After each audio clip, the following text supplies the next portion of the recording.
Good morning, students. Today we are going to discuss few topics from the chapter 1, physical world. Now the first topic which we are going to discuss is your fundamental forces in nature.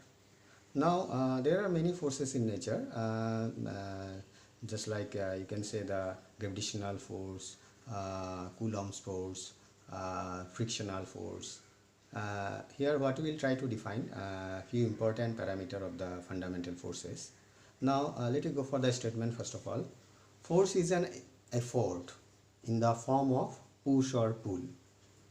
So we are trying to define the definition of force. What is force? Force is an effort in the form of push or pull that either changes or tends to change the state of rest or of uniform motion or direction of the object. So this is the definition of force. So how do you define force? Force is an agent which changes or tends to change the state of motion of an object. So if you consider the state of motion, all everything comes rest to motion or motion to rest or changes the direction. Now what are the different types of forces? Let me try to discuss a little bit. Now you can define physics in two domains. One is your macroscopic world, another one is your microscopic world. So in macroscopic world, basically this kind of forces usually come to our notice. That is your muscular force, contact force. Contact force is your what? That is your frictional force. Viscous force, so it is again frictional force. Viscous force is again a frictional force, but it occurs in fluid. Fluid are the materials which can flow, so it may be a liquid, it may be gas. Another one is your electric force. So these four kind of forces are available in macroscopic world, the forces which are encountered in our day-to-day life activity. Now all these forces, the four different forces, have a origin either gravitational force or electromagnetic force. So what we have written, all these forces arise from the two fundamental forces which are gravitational force and electromagnetic force. So it is our duty to explain in details of these two forces. One is a gravitational force, another one is electromagnetic force. So as you study the physics in higher class, basically in class 11 you will get the gravitational force, and class 12 you will get the electromagnetic force. So this part in details you will study. One is your class 11, that is your gravitational force, another is your in class 12, that is your electromagnetic force. Now these forces are in macroscopic world. So let me try to define some forces in microscopic world. Microscopic in the sense which you can see by microscope. So nucleus have neutron and proton. So the forces between these subatomic particle can be under the microscopic world. So two kind of forces, one is your strong nuclear force, another one is your weak nuclear force. So in detail this force we are trying to define, not in details but in short, because it is not at this in this chapter in details. So we will get this topic in some other chapters.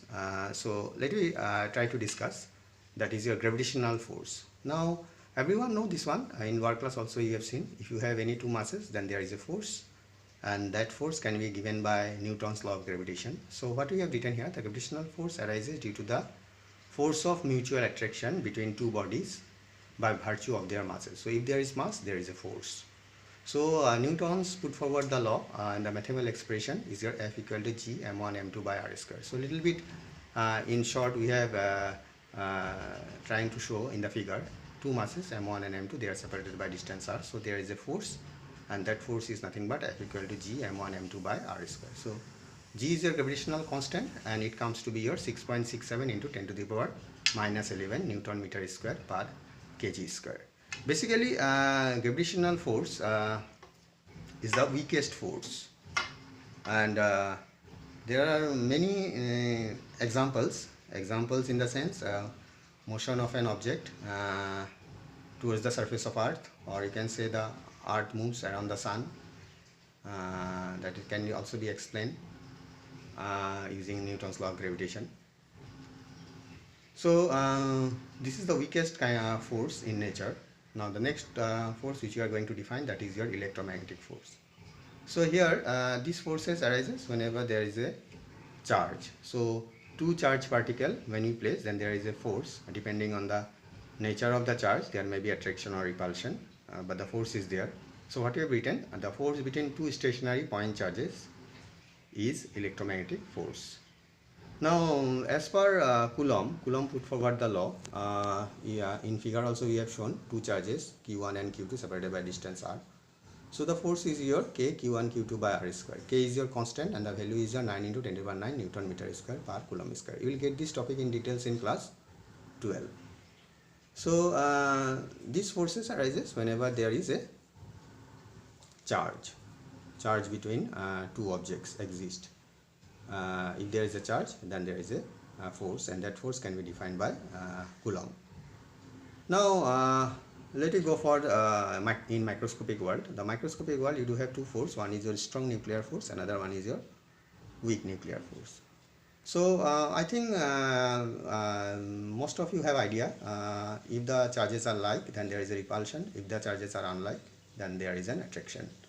Now can you imagine how inside nucleus composed of protons and neutrons. So neutron doesn't have charge, proton has positive charge. So how is it possible that protons reside inside the nucleus and the nuclear dimension is very small?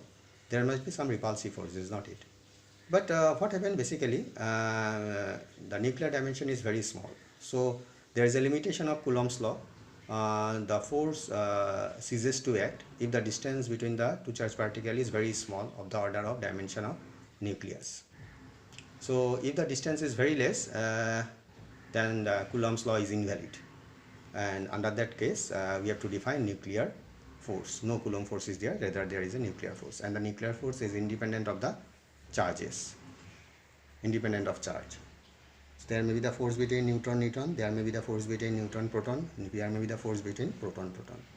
So within that small region, nuclear force dominate, whereas Coulomb's force goes invalid. So what we have written here, these are strong attractive forces that binds the nucleons. Nucleons comes to protons and neutrons together in the nucleus. So inside the nucleus, what we have written, the forces within the nucleus are of three types: force between two protons, force between two neutrons, and force between proton and neutron.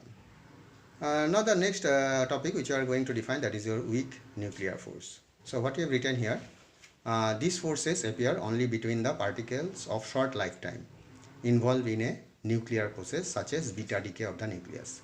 Now beta decay, this chapter you will get in class 12, radioactivity.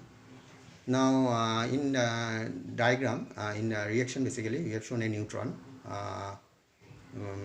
1 0, 0 is your atomic number, 1 is your mass number. So neutron is a chargeless.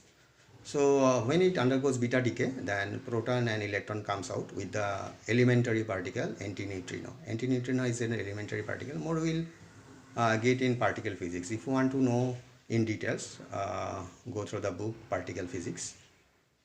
There you will get in details. But in your standard, only you must have to know the terms. And for this chapter, you just know the terms only. And in class 12, we will get these things in details. So the force between beta particle and antineutrino is called as weak nuclear force. Okay, is weak nuclear force. So beta, alpha decay, beta decay, gamma decay. These are the three kinds of radioactive decay that occurs in nature. So in details you will get in class 12. So here we are trying to show you what you used to get in physics when you study more. So that is our, but practically only the limited portion we are trying to show you, because this chapter is very small chapter, so we are not supposed to include everything, but the basic things which you are getting once you study physics, that part we are trying to show here. Now next topic which we are going to define, nature of physical laws. So some laws are there, law of conservation of energy. So everyone knows energy can neither be created nor be destroyed, only it can be transformed from one form to another. Now the number 2, law of conservation of linear momentum. So sum of the momentum, if two objects are moving and if they collide, then the total momentum before collision should be equal to the total momentum after collision. So this thing you will get later on. So number 3, law of conservation of angular momentum. Yet you have to go through the term angular momentum. So that's why we are not trying to explain here, because angular momentum you will get in class 11 later on.